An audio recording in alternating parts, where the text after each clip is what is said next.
Sijasikia bado. Wana ODM oye! Wana ODM tena oye! Kenya oye!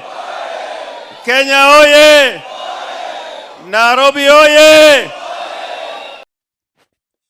A police sealed off Mfangano House in the morning of March 27, 2026, and James Orengo walked to the barricade and told the officers that if this was the day he died for this country, he was ready and let it be. Ready for this country. And today in the morning, there were a mighty force of the police. Lakini mkasema there will be no mountain, there will be no hill. No one can stand on your way. Na polisi wameenda, sisi tuko hapa. The statement was not theatrical. Orengo is a constitutional lawyer who has stood in front of hostile state power before, and he understood previously what he was doing by framing a police blockage of a political meeting in the language of democratic mandatum.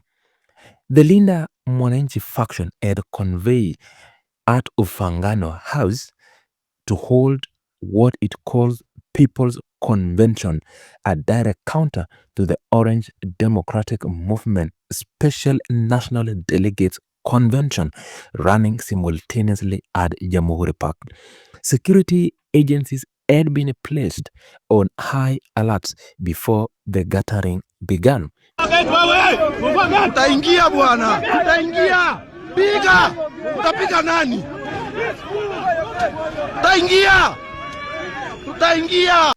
By the time Orengo spoke, heavy police presence and deployment had sealed the venue access points, and Edwin Sifuna was already ordering supporters to push through and enter irregardless. Sifuna had confirmed the Ufungamano meeting the previous day, announcing the venue, the 9 o'clock start time, and the framing this was the people's NDC, not a protest, not a baraza, but a legitimate political assembly, is a public instruction to attendees on the morning of March 27 to enter the building despite the police presence, turn a civic declaration into a direct confrontation with the state authorities. The police did not simply observe. Officers stormed the venue and interrupted Sifuna mid-speech, a moment captured on videos and broadcasted in real time. Waingie, vile tuliingia ndio wanafaa kuingia. Sisi sio waoga bwana.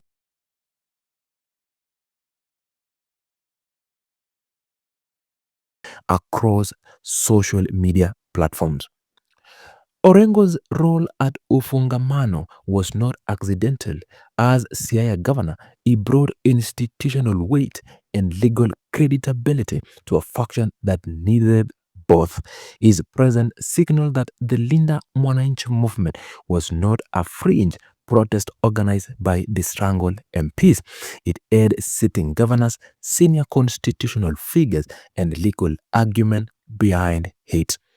Orengo insisted the gathering was lawful and peaceful, that the faction would adhere strictly to disciplined conduct, and that any disruption would constitute an attack of democratic rights. We are the people. I want to say, and what I say today, some people may take offense with it, but it is true. Freedom has always been born out of rebellion. He accused the opposition faction of attempting to monopolize party processes, a charge directed squarely at OBURU ODINGA-led leadership that had conveyed the official NDC at Jamhuri Park with tribunal backing and party secretarial support. Babu Owino Ed stood alongside Sifuna throughout the Linda Mwananchi mobilization in the weeks preceding March 27 as Embakasi East MP and a figure with strong youthful following. Is present and given the faction parliamentary reach and a loud public voice. ODM chairperson GLADYS WANGA had publicly acknowledged both Sifuna and Babu as illegitimate NDC delegates. Sifuna by virtue of its Senate seat, Babu through his NAC membership and parliamentary position had urged them to attend Jamhuri Park rather than convey separately. That invitation went unanswered. Both men chose ufungamano. At Jamhuri Park, the official NDC proceeded under the full institutional machinery of the party. The political parties dispute tribunal had ruled days earlier that the convention could proceed as scheduled, dismissing Sifuna's bid to block it. The NDC produced immediate and consequential decision. Delegates voted to remove Godfrey Osotsi as the party deputy leader. Further consolidation of OBURU's allied leadership control over the party's formal structure. The convention ratified the direction of the Central Management Committee and structured the pre-coalition engagement with UDA ahead of the 2027, with OBURU ODINGA leading the negotiation team. MP Anthony Gibagindi attended the Ufungamano gathering, went further than any other leader Mwananchi figure had publicly gone, accusing President William Ruto of directly funding the OBURU-led ODM.